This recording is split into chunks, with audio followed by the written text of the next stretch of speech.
સુરતમાંથી એક ચોંકાવનારી છેતરપિંડીની ઘટના સામે આવી છે, જેમાં એક દંપતીએ ખોટા એફિડેવિટના આધારે નવો પાસપોર્ટ મેળવી વિદેશ યાત્રા કરી હતી। સમગ્ર મામલો બહાર આવતા ડિંડોલી પોલીસે દંપતીની ધરપકડ કરી વધુ તપાસ હાથ ધરી છે।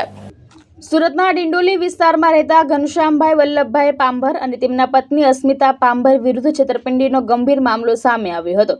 મળતી માહિતી મુજબ વર્ષ 2021માં રાજકોટમાં છેતરપિંડી અને જીપીઆઈડી એક્ટ હેઠળ બંને વિરુદ્ધ ગુનો નોંધાયો હતો।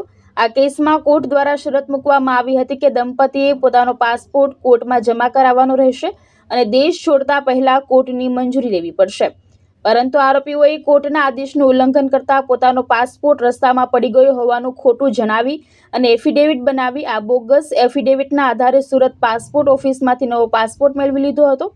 નવીન પાસપોર્ટ મળ્યા બાદ દંપતીએ વિદેશ યાત્રા પણ કરી હતી। આ સમગ્ર કૌભાંડ ત્યારે બહાર આવ્યું જ્યારે પાસપોર્ટ ઓફિસે દસ્તાવેજોની ચકાસણી દરમિયાન શંકા વ્યક્ત કરી। બાદમાં ડિંડોલી પોલીસ મથકમાં ફરિયાદ નોંધાતા પોલીસે ઝડપી કાર્યવાહી કરી બંને આરોપીઓની ધરપકડ કરી છે। ભાવેશ ઉપાધ્યાય, દ્રષ્ટિકોણ ન્યૂઝ, સુરત।